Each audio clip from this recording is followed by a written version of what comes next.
Joe Orth and I are starting a podcast. What should we call it? Hey, don't pick on me. You know why? Because this is why. Let's see what he says. The Joe Show? Give Joe the business? That's right. Cup of Joe. Cup of Joe. What is happening here? Would you listen? We'll give you a chance. Thank you. That's Joe. That's Rooster. This is the Together We Shall podcast, episode 9. What's happening, man? Number 9.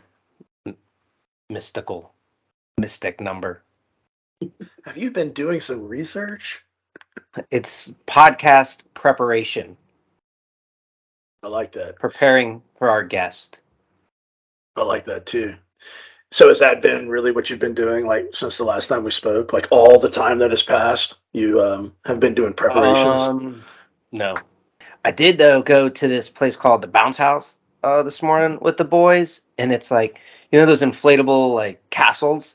It's those, but, like, I don't know, like, house size, and it's in, like, an old, I think it was, like a Harris Teeter or something, so it's, like, the big, it's huge, and I felt like I wasn't included because it only 12 and under could jump, and I don't know, but it was amazing. I had a great time. I got some funny videos, like, because I don't know if they put like olive oil on the slides, but like Weston and Owen, like they would hit like the end and just keep going. It was cool. But yeah, that and seeing a bunch of pictures of people on a vacay on an island in the Caribbean. Is it the Caribbean? I don't know. But I guess that's what you've been up to. So what have you been up to? Dude, I went off the grid, man, like completely, like 6-7 days. And when I mean off the grid, like left the phone in the safe in the room that didn't even have a connectivity. But since I've been home, it's been very, very hectic because catching up from having big fun is quite the task. And of course, this is the time of the year when Ainsley's Angels has to file in every state that we operate in. So you have to go to the attorney general of you pick a state, and you have to send them your 990 and your audited financials and tell them all the things that you did and what you're going to do. And some of these states have great structure. Like, it takes me 5 to 10 minutes. But some of them, they require you to print off the document, fill it out from top to bottom, then get it notarized and a second signature, then write a check and mail it. And they may receive it, and they may not. Anyway. Similar to the IRS. Yes, of course. But you can't do any of these things until you send the IRS your annual, what's called a 990. We often say in Ainsley's Angels, it's so much more than running. Yes, it really is. Administrative tasks. Yeah, indeed. Anyway, man, it's been good. I'm excited. I'm glad to get back at it. You know, the big time of the year where the pollen continues to show its presence, and I think all the sports, right? Are all the sports happening now? No, I mean, not football. Oh. Anyway, we'll act like I didn't ask that question. Wait, did they decide who's going to be in the Super Bowl? Was it like, did they announce? Did they announce who's in the Super?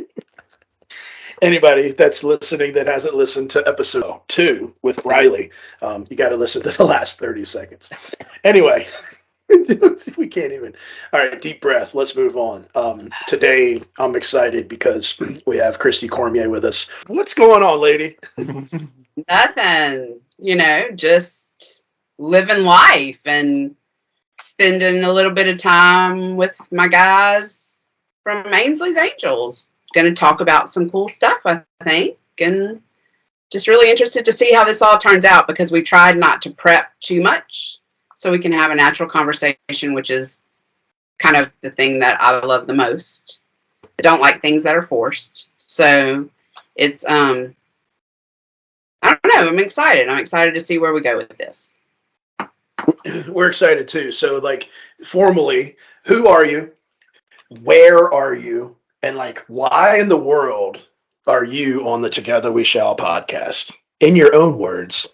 So, my name is Christy Cormier. I live in Lake Charles, Louisiana, the birthplace of Ainsley's Angels of America, just FYI.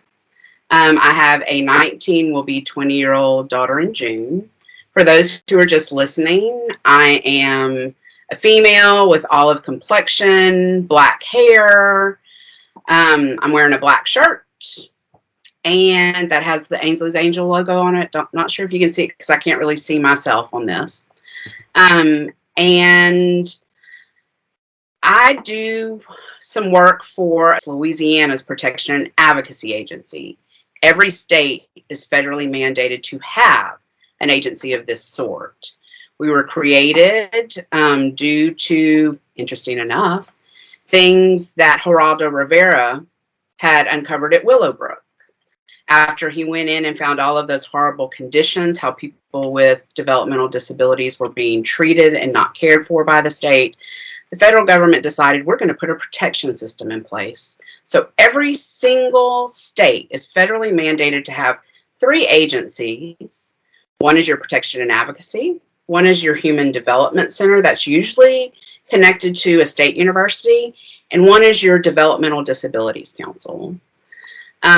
I work in a program called Community Living Ombudsman. So I go into institutional settings, privately owned, not state owned, and monitor for things like abuse and neglect. I get to teach individuals with developmental disabilities how to be a self-advocate, work with the providers and their families so they can have the life that they want. I work directly for the residents, so when there is conflict between parties, that individual has me to help them advocate and have their voice heard.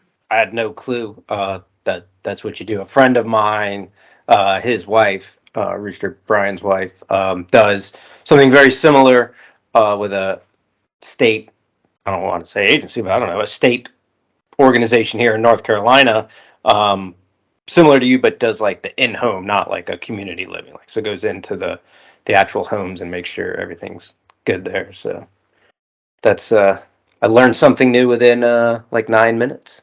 Yeah, I don't talk about it much because, you know, confidentiality is a big deal. Oh, yeah. But that, and it's a tough job, so you don't really want to talk about it because I get to see the worst of humanity and the best of humanity. So sometimes it's hard to just even verbalize that stuff. I too learned something. I didn't know that every state had to have those 3 entities, and so I appreciate that. It's actually, personally speaking, I'll say I'm glad to hear that. Now I'm just hoping that those folks that are in each of those agencies are able to, I don't know, pour their everything into it to actually be effective. And I know there's some hope there. I'm sure different states do it better than others. But how did you find yourself doing this every day? In other words, was this something that happened prior to your introduction to the disability community, or is this as a result of? Can you kind of help us unfold that a little bit? Yeah, so sure wasn't my 10-year plan, but Carly kind of changed everything. When Carly was born, we knew right away that she was going to have challenges. We just didn't know what those were going to be or what it looked like. And so me being me, I went on a really big journey of like figuring out what was out there. What were services like? I connected with a regional resource center here in Lake Charles called Families Helping Families. I got on their board of directors, which led to me working for them for different reasons as Carly grew and things changed. Like, you know, she wasn't going to have Medicaid anymore through the early intervention, and we weren't going to be able to afford the therapies that we would have to pay for. So I needed to go to work. And, you know, I just kind of said that to the executive director of that agency. And she was like, well, funny enough, I have a job opening. We can be real flexible. It worked for me, allowing me to raise Carly plus work. And it just really snowballed into me actually becoming the statewide coordinator for a grassroots advocacy organization that was run by the Louisiana Developmental Disabilities Council, one of those big 3 that I told you about. I did that for 8, almost 9 years.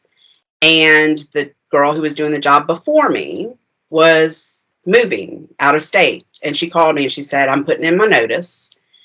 And I'm really struggling because not everybody can do this job. You're the only person who can take my job.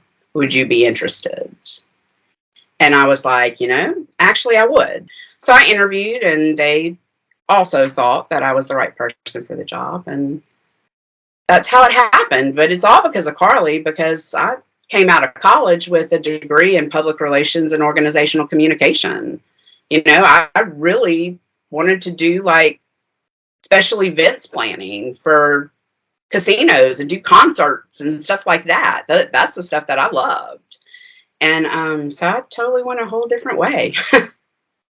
I mean, you mentioned because of Carly and as a result of Carly. So there was some time that passed, after college to Carly's birth. And then you basically started Carly's kind of journey to being included. And I can only imagine that you hit some bumps in the road.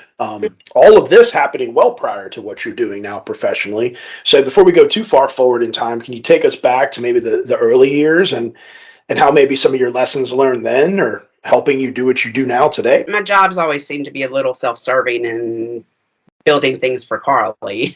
When I was doing that statewide program, it was around inclusive education. When Carly was born, my referent for people with disabilities were like jobs like janitors and living in group homes. I didn't have tons of models of people with disabilities like Carly's that were out in the communities working in the stores. I didn't see it. We grew up in the 70s, 80s, and 90s. Our adulthood happened in the beginning of the 90s. So, we're talking when things were really just starting in terms of civil rights for people with disabilities. Things like IDEA, which that's what it's called now, but before it was called something else, and the ADA. These things happened in our lifetimes, in my lifetime, and I'm not even 50. So, we really grew up in a time where you just didn't see really positive images of individuals with disabilities. It really was something to mourn and grieve, not just that natural, loss of a dream. You really just didn't see futures. And thankfully, the pioneers of those civil rights movements before Carly was ever born, while I was growing up, really changed what things looked like in this world for people like Carly and people like Ainsley. There was no longer, as soon as they're born, the best thing for them is to go into an institutional setting. Lots of parents were told the best thing you can do for your child, and if you love them, is to place them in the care of a state-run facility. It's mind-blowing what kind of things families had to have gone through. That's wild perspective. Like, if you don't stop to really think about the chronological order of things, like women's rights in 1917, unless I messed that up, no apologies, give or take 5 years, right? And then the civil rights movement from a race standpoint that we witnessed in the 60s, right? From all of the advocates. Like, those things to us, I would argue, may feel like history, like, before our time, right? And to your point, 1990 is when the ADA, Americans with Disabilities Act, was instituted by Congress. We were in high school, Kim. We were walking the halls of Barb High School. Yeah. I've never stopped to really put that into perspective. And so why am I going like, wow, that's so interesting and important to understand? I think it's because we're just getting started. It's mind-boggling. We can put a man on the moon. We decide we're going to do it, and we do it within a very short time frame. But to include human beings in the humankind and in the human race, we're still struggling. Christy was just talking about like going back to whatever it was, 70, right, when Rick was born, and what the doctors told, Dick Hoyt about to do with Rick, and then so that was what 20-something years before the ADA. 32 years later, in the advancements of civil rights and call it modern day medicine to an extent, and like I'm assuming you don't hear that anymore, but I don't know. But it's just seeing the joy that, you know, we'll just say our organization's riders are experiencing now, like, is so stressful, knowing that at times people were told that, you know. I mean, like, even the other day I went to Biddy and Bo's Coffee, which is now a national chain, right? But it's a coffee shop that employs individuals with special needs, and you know, they serve you your coffee and your Danish, and they're awesome, just human beings, right? You can sit down and talk to them, and so like that wasn't happening, as you guys are saying, you know, right, in the 70s and until high school. But it's crazy that, I don't know, it's just, if someone without any direct connection, as I've said multiple times on the podcast, to the special needs community, to hear that, like, I don't know. You know, Joe, places like that you're talking about are ultra important. But where we have to move from there is that you go into your local Starbucks or into your local mom and pop shop place, and those people with disabilities are working alongside people without disabilities. You know, we have to start moving towards that, or we get stagnant, and we have gotten to a place where we have built special places without trying to figure out how do we include people in the everyday stuff. And, you know, for me as a parent, and as I've watched this kind of growth of stuff over 20 years, you know, I've watched for 20 years us get stuck in this, well, it doesn't exist out in the community like it does for everybody else, so let's create it for them. And we've been stuck there. And so, you know, it is, places like that are so important because it does bring in some buy-in. It does bring in some understanding. But how do we move past that? So where our employers, our people that are business owners, say there is value in hiring this person with a disability. They might not do it like everybody else, but there's value in it. And they're seen everywhere. I remember going to Sonic one time, and this was before Carly was born, and I was shocked when a person with Down syndrome came to my car with a tray to give me the condiments. And I just was like, oh, wow, well, that's cool. But then Carly's born, and years later, I reflect on that, and I think, holy cow, I should have made a bigger deal about that, because every single Sonic should have had something like that. You know, those are kind of the things that where we have to move from, but we have to have the buy-in and understanding first. So, just for funniness, I didn't know Sonic's been around that long. Second, why can't they? Why can't someone with Downs walk in and be a barista?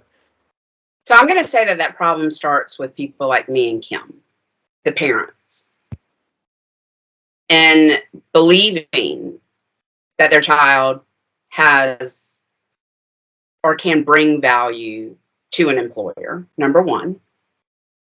I think it's much bigger than just this podcast and the time we have for it, of what leads to those problems. But it really is an education piece. It is a piece of understanding that the supports that someone needs to have competitive employment, make minimum wage. I think they don't understand how it could work. And we do not have enough resources built into vocational rehab services. Some states do better than others. Some states pull down all their federal money for voc rehab. Some states leave it on the table, so those states that pull it all down get that money. So they really have good programs. It really is about a prioritization of people with disabilities. It is about starting first with, you know, inclusive education leads to inclusive post-secondary education, leads to inclusive adults and adulthood, inclusive lives. It goes far beyond it. But if you think about what it takes for Carly to run a marathon, all of the moving parts that it takes for that, all of those same moving parts are needed for some individuals to be employed in the community. And how do we prioritize that? Is it a lack of state funding? Is it a lack of federal funding? Is it also the lack of education and understanding? Is it the lack of the state having something in place where that employer can get a tax incentive for employing people with disabilities? Is, like, what is it? What would incentivize people? Because sometimes if you're not going to get people to just understand, we throw incentives at them, right? Just like with Ainsley's Angels, if we've got a race that we're short on runners, maybe we pay their entry fees so they don't have to pay for it. And that incentivizes them to get on board.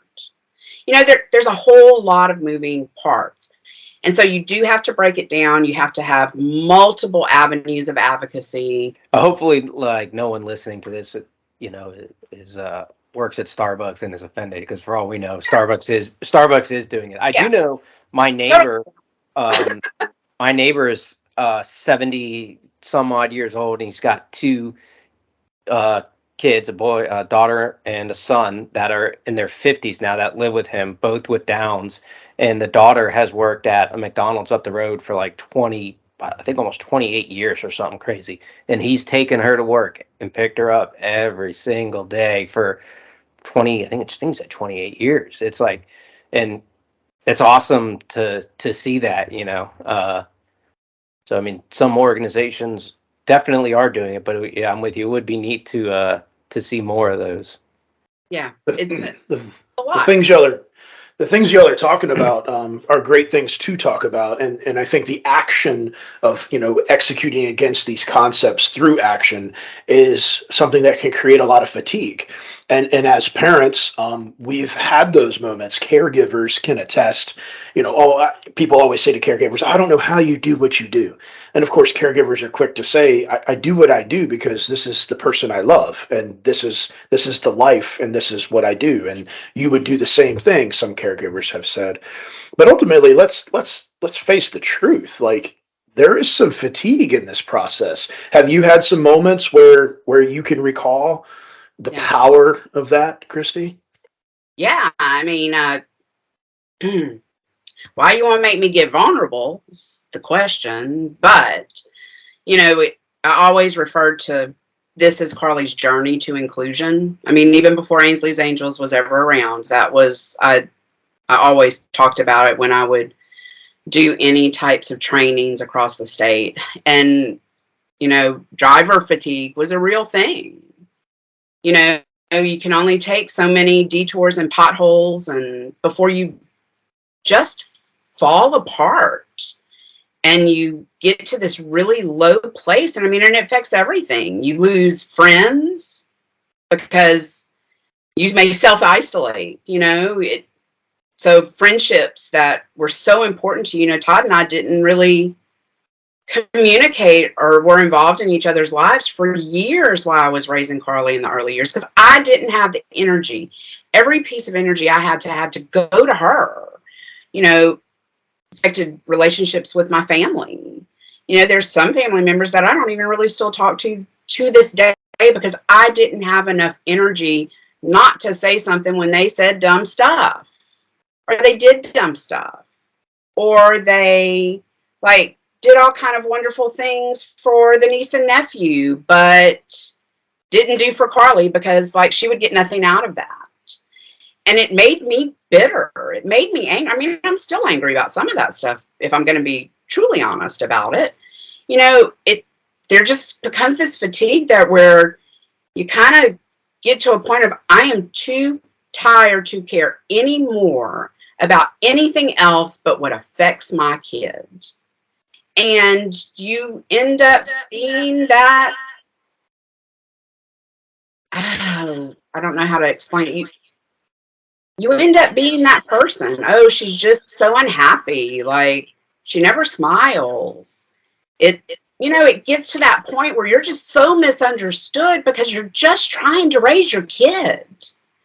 And then when you are trying to advocate, people forget that you're being assertive and they take it as aggressive. And it's really much more about them and what's inside of them and how they feel about what's going on than you being aggressive. And, and so there's a cycle of just being misunderstood. So sometimes it's not just our children who are misunderstood or our adults with disabilities who are misunderstood. Sometimes it's their family and caregivers, because they are just doing what they have to do to support this human being for being part of this life. And, that's a hard fatigue to get over. I think I always will have a level of it. I'm not sure that it ever goes away. I don't know. But I did try to channel some of that into what I could do, and that's what I do today, is the stuff that I can do to try and create a life for Carly once I'm gone, although I'm not sure that Carly will live on this earth without me because of her disability. So there's that too that I think about often is, why don't I do something easier? Like, why don't I go do a job where I come home at the end of the day and it's done and I can take off for vacation and somebody else handles it. I don't come back from vacation and like, oh gosh, I'm so overwhelmed, because it's very possible that Carly dies before me and that I bury her. But I like to have the least dangerous assumption of things, which is, it's a philosophy that I heard about when Carly was very young, before she was even school-aged. I'd read an article, I think in 2005, by Dr. Chris Jurgensen. I think she's out of the University of New Hampshire, maybe. And she cited this idea of least dangerous assumption. It wasn't her, like that phrase wasn't hers, but it was something that she had put in there, and she wrote this article around it. And it's pretty much, like, what's more dangerous for people with disabilities? Is it that we believe they can't do, or that we believe that they can do? We treat them as though they can, and possibly they actually do it? Because if we treat them like they can't do, they never have the opportunity to show us that they can. So I try to operate under that least dangerous assumption that I will outlive Carly, and I do everything to create a world that is worthy of her to be in it, just in case I die first. Which I think is critical. It's critical that you build a team around Team Carly. I mean, at this point, like, you have had to pour a lot of energy for many years into being a team of 2 or 3 or maybe 4 people that you could truly trust in your circle. But like, now she's almost 20. And I have to think that she's gotten to become almost 20 because of the love and energy that you and that tight circle has poured into her. But please tell me there's hope that you've been able to expand the circle over time. Because I wonder that isolationism, how do we overcome that if we haven't expanded the circle? Have you had any successes in expanding the circle? Yes, I have.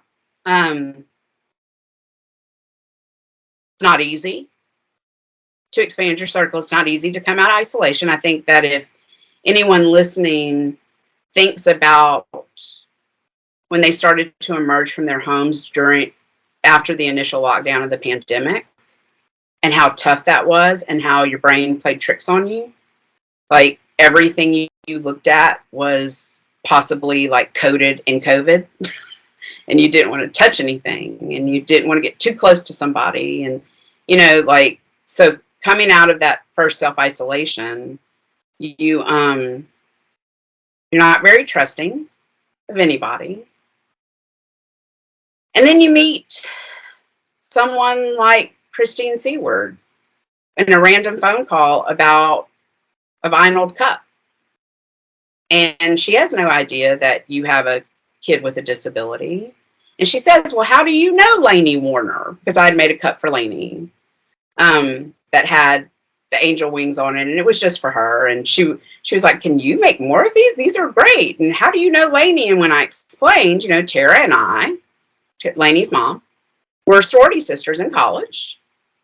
And that when Carly was her sickest and doctors weren't listening to us, we took a leap of faith and went to this new doctor that a friend of mine said, hey, this is a really good pediatrician. And Tara was the office manager for that doctor, so we reconnected at that point.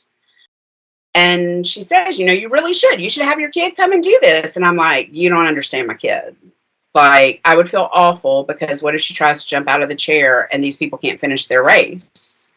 What if, like, she screams the whole time and she has just isolated another set of people because they don't understand why she's screaming? Because sometimes you want to protect so much that they don't make more enemies or more people that say, oh yeah, there she is screaming again. It's like you almost can't handle another form of rejection. And she keeps saying that's never happened. You don't understand. That doesn't happen in our group. Like, whatever your kid needs, we're going to do. And it's like, that's some BS. Like, there's no possible way that that's the case. And so you just take a leap of faith and you say, you know what? Maybe this is something she'll enjoy. We'll just try it. We'll just see. And you start off with the best races of all races, which is Louisiana Marathon. It was Carly's very first race. And I had talked to Tanya because Tanya also went to high school with me. I graduated with Tanya and Lori. And Tanya said, I was like, I'm really nervous. I need somebody I know running with her. I just need somebody I know running with her. So she put one of the other girls that we graduated with, Molly, on her team. And I was very comfortable. And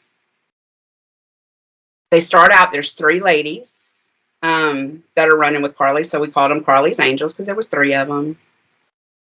And, that 2 hours was very nerve-wracking. I had not ever really let someone just take off with Carly for that long. And standing at the finish line, there's 4 people running with Carly. Not 3. And it's a guy. And he's got on an Ainsley's Angel shirt, but I didn't even recall seeing him at the start. And come to find out, the people he was running with, he had an ankle injury. And he stopped and he told them to go on. And Carly and her team roll up on him sitting on the side of the road. And they were like, nah, you're finishing with us. And when I heard that that's what had happened, I thought, yep, this is what I want my kid to be a part of. I want her to be a part of people who would have done that for her, but are also doing it for others. And, so I called that the growth moment. Carly's Angels grew at that point. They picked somebody up along the way, which ended up really being something totally special and kind of as a theme for Carly. Jen and Beth have a great story about that at one of the Gulf Coast marathons, which when y'all have them on, you'll have to ask them about that. But Carly always seems to pick up angels along the way. And so she has a purpose. She does something, not just sits in a chair. She is giving to others in her special way with her special gifts that she was born with, that I knew because she gave them to me, but that she gets to share that with other people. Like, that's amazing. Yeah, it truly is. Go ahead, Joe. You got some in your eye, Kim? Yeah, thank you for that. That was really special. A lot of connections. The last 20 minutes, have been special, right? You talked about the fatigue, and I think that's a great word, right? Because we've all talked to people, within the family that are fatigued or have anxiety or depression or nerves, or pick a synonym, if you would, right, of going out and about in public with their family member of special needs for whatever reason, right? And you were able to kind of take that leap of faith and grow from that. So I hope everyone that's listening that's been in those shoes, and Lori talked about it a little bit too, and like referred to it as like Leanne and I were there hospice to an extent, right? So if you heard that in episode 4, or you now talking about that leap of faith, I mean, I couldn't begin to guess the extremely high percentage of caregivers that are in those shoes, if not maybe all of them at some point in time, to take that leap of faith. I mean, we highly encourage you to do so, because it's gonna change your life, in the life of your, in this case, daughter. So that's really neat to see, and special that you and Carly were able to overcome that, and get out there and do things. So bravo to you I'm and not sure Carly. if I overcame it or if Carly just opened up a door, because often caregivers are the ones who open up the doors, and it's the person with the disability that has to walk through that door and prove themselves. And so I think at that point that was a kind of the tables turned, where Carly opened that door for herself. Yeah, I mean, and it's like Rooster would do it like out in public, and I mean, dozens of times, right? I would see him, and especially in Ainsley's later years, where she had to go out in her racing chair because of her spine, and people would just look, and he'd be like, "Oh, hello, this is Ainsley. You can say hello." And I remember like, damn, that's ballsy that Rooster would do that. But then like after the probably second, third time I was around him doing that, I'm like, that's um needed, if you would, right? And just showing like a father's love of his daughter and inclusion, and he took that leap whatever 10 plus years ago, and hasn't looked back. So I mean, I just think like everyone needs to, that's ever been in those shoes or potentially will be in those shoes, is when that time comes, jump, and then hold on for the the rest of your life type of thing. So indulge me for just a minute, because I want to talk a little bit about that race that you pushed Carly, if you don't mind. Me? Do you remember it? Yeah. Holland. Yeah. That was such a hard race to get to for us. To physically get to Massachusetts, is what you're saying? Correct. Carly almost got arrested in the Lake Charles airport because she was really pitching a fit about wanting to get on the plane. Like just that waiting stuff. She doesn't wait very well. So much so that the pilot came off of the plane to tell me if I did not calm her down, that he wasn't going to let her get on the plane.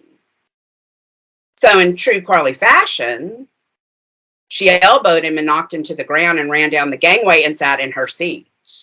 I almost hope you were going to say like sat in his seat. No, I mean, she was like, yeah, I'm getting on that plane. Excuse me, ladies and gentlemen. This is the perfect time for Miller time. I'm so parched. I've been waiting for it. I'm sorry, I've been drinking my water. I mean, Carly. Cheers, Carly. Ladies and gentlemen, Miller Time's that part of the podcast where we invite you to grab your favorite beverage and just cheers, friends. That's awesome. She sure did. And the stewardesses were laughing because obviously this pilot was just a, bad word head. And they just loved the fact that, this little bitty tyke that got these little skinny chicken legs, much like the person who pushed her in the race. Oh, yes. Yeah. For those of you that don't know, the inside joke is, Joe he's a fabulous runner. I mean, this man can just run, but he has got skinny little legs, and we call them chicken legs. Like he and Carly had the same legs. It's unbelievable. And then the flight to Boston, there was some bad weather. We had to fly around the weather. It was just so long. We get into Boston pretty late. We rent our car to drive to Holland. It's pitch black. Like, I don't know where the heck I'm at. Like, I'm from South Louisiana. I live on bayous, like now I'm in Boston, Mass. Like, holy cow. It was just a tough, physically and mentally tough race to get to. We had created these flat Kims and flat Roosters and Ainsleys because they were unable to come. Like it was a very sad moment whenever I was told that they were not going to be coming. I totally understood why. But it was almost like, hey, we wanted to experience this with our lifelong friends that are in the same boat as us, and oh, boo-hoo. So we did these flat Roosters and Ainsleys and took them all around and took pictures and blah, blah. And Carly comes across that finish line, and I mean, y'all were so fast. I think maybe the Evans may have beat y'all. Y'all were like number There's 2. no maybe. The Evans definitely beat us. Ridiculous. And Carl, there's this picture from the finish line, and Carly's got her arms up. She is so excited. You can see on Joe's face like he is pushing, because she has probably yelled at him for the past 10 minutes, however long it took him to do this 5K. Run faster, because that's what she likes to scream at people, is to go faster. And I mean, he is struggling to breathe after the race. Like, he is given everything he's got. And never, and I don't know how old Carly was then, but never in any of those years of her life had I ever imagined somebody would say this to me. But he looked at me after giving so much of all of that physical stuff, and he looked at me, and I said, you need some water, and I handed him a water, and I was like, thank you so much. She had such a good time, and he said, it was my pleasure. And never, in all of that time of knowing Carly, had anyone outside of people who knew her from birth and loved her, had someone said to me, it was my pleasure. And it was. I mean, I've said that probably, I don't know, dare I say 151 times of pushing, riders, but it is, it's an honor that I get to do that. And the fact that caregivers, like you and Rooster, trust, not saying a stranger, but just trust someone else, like you've said, with your, in both cases, daughters, right? And, the 2-hour half marathon, or when Rooster couldn't run Marine Corps, Leanne, myself, and Laura went with Ainsley, and he trusted those ladies more than me to do so. But it's an honor and a privilege and a pleasure, and yeah. That's it. Can't forget the chair. That's Ainsley's right. Red Freedom chair. And I did not know that until we got there, that was what was happening. And oddly enough, Carly is a creature of habit. So she very much likes things to be the same. But Carly had a very similar chair that we used just as a stroller whenever we would go places where she couldn't walk long distances, or she just wouldn't have it if she had to walk. Same color, same brand, except hers had 4 wheels. And so, like, that fear, because I've had other races where Carly's chair hasn't been there. And she has a problem with it. She likes her chair. And that wasn't there because Carly was riding in Ainsley's chair, and it was, wow, this is so cool. Like, I don't have to worry about this. That was just such a special race. And that's where we met for the first time people who were going to become part of our family. We met people from all across the states. Like, Carly got to go to the elementary school where Rick had gone to school and sit in that cafeteria amongst all the other kids. Like, you could tell that inclusive model was present because they just pulled her and sat her down in the middle of them while Rick and Dick spoke. And, that was just such a very special race. And it really did solidify Carly's place with Ainsley's Angels, and that it would always be a part of her life, and that we would build a family with all of these people. So we went from these lifelong friends that shared lots of those growing up experiences to actually being family at that point. And even though Kim and Lori and Ainsley and Camden and Briley weren't there, we had the flat versions of Kim and Ainsley that made everyone feel like they were there. And that kind of concept kind of caught on after that. And you'll routinely see pictures of, oh, well, so-and-so couldn't be there, so I have a flat person of them. Mm-hmm. So, you know, like we started a lot of stuff there without even realizing it. That was a really special race. It was. Yeah, that's definitely one. I to get there felt like you coming across that line. Like when I saw you, I understood. I remember. It's just it was hot, and you know, but when you get to travel somewhere and spend 24, 48, 72 plus hours, right, and have a book reading and sit in, you know, the cafeteria or have a big family dinner, and just the things that the Holland Weekend does, the Marine Corps, the TLMs, the Ragnars, those things, those are what like really brings together the family vibe, right? I mean, and all of those weekends that I mentioned, like the race is like the least fun and the least important element of it. You know, it's the mingling around, you know, and just conversing with folks that you may not have seen, and especially in this end of the pandemic, if you would, a year, 2+ maybe even. So to your point about how these weekends become, where the race becomes secondary, I think that's so special. So much that we've started to kind of do that with our Ainsley's Angels Race Series races. I mean, whether you're talking about the spread your wings down there in South Mississippi with Jen and Beth, where you know you would have an opportunity for caregivers and loved ones to get together for porch time, you know, or even that time when whenever Sunset 5K had its first dinner of sorts, which Christy can tell us about that. I mean, she opened her home up to all these strangers from across the country, Christy. We did. So we had just moved into the home we live in now.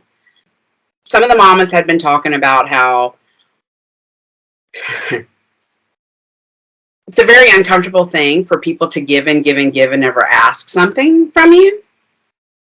So what we wanted to do was to have like a potluck, you know, good old Southern Louisiana potluck where we all cook our favorite, like, you know, tailgating foods and bring it over and have the runners and the families come and everybody meet each other, because sometimes we only meet runners the morning of.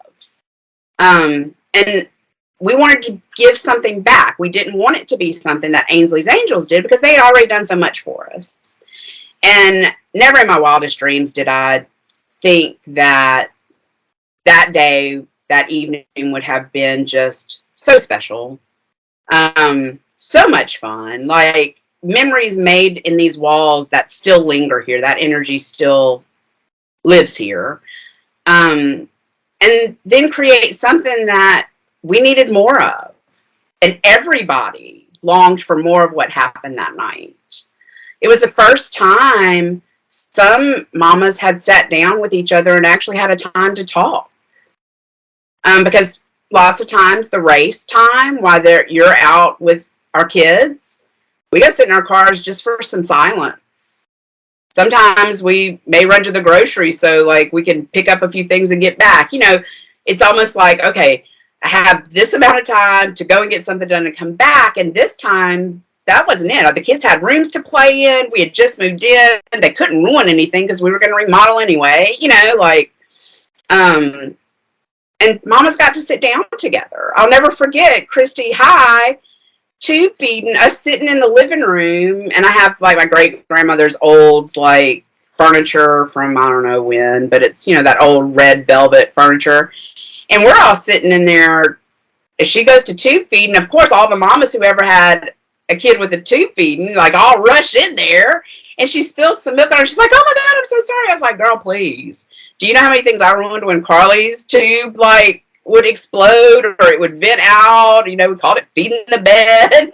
I mean, we don't care about that stuff. And like just the comfort of that. And it also gave runners a chance to interact with the riders in a different way than they do on race day. And never in my wildest dreams did I think that it would turn into something that Ainsley's Angels would say, we're going to be in charge of this because we want y'all to come and just enjoy. You know, we were really starting this to do our part, because every time you ask, well, can I help? It's like, no, we got this. And so that's a very uncomfortable place to be, because we're always doing. So yeah, it did. That started here, which makes me a little proud, you know, but I'm a social girl. I want to get my people together. And if you're in town, I want to know you're here and I want to do something, you know, and the easiest way to do it and most comfortable for Carly, so again, a little self-serving, was it was at her home where she was comfortable and she could be herself. And nobody got to tell her she needed to leave, because we've had those times where we've been asked to leave places, or we felt so uncomfortable, or she's been so uncomfortable we had to leave. So, you know, tiny bit self-serving, but I'm so glad that it ended up being something that got carried on throughout Ainsley's Angels with all the different chapters, and it's something that we routinely do. So, Yeah, it is a great time. In fact, we did the Louisiana Marathon dinner just recently, and I hadn't had a chance to speak to people in so long that I feel as if I talked too much. And so I walked away from there, and you're like, hey, next year, let's make sure that there's more time for us to visit. You said it a different way. We don't need to get in all that. But, you know, you said, you know, let's, and so got it. And of course, Sunset's coming up in July. And Christine was just telling me, my sister was just telling me that, you know, they have locked on a place for the Friday evening thing. And just, you know, and it's nothing grand. You know, the pizza that we have there is just because some people are hungry. It's got everything else to do with how you fill your soul up by being with each other. And it's so special. And so I'd say, Christy, earlier you said something about how, like, you know, Carly, it was that first race and the races that followed that, you know, Carly found, you didn't say this, but found her people and found her niche and found a place that she belongs. But I would say over time, you too have found that. And if you're not at an event, there are folks that are like, wait, where's Carly? Where's Christy? There was a chance, I think, at this past TLM where y'all might not have been able to go. And I remember thinking, well, it just won't be the same. And so know that you can go from that feeling of being included and that feeling of sense of belonging, but like it's so much more past that. The reality of it is you have to be there. Like you're not allowed to miss. So anyway, we could keep going for quite some time, and we're definitely going to have to entertain having you back. I think we should transition into kind of our what's next phase of this conversation. What is next, Christy, for you? tomorrow, like, we're going to wake up and hope the Easter Bunny came. And by the time everybody listens to this, we'll know.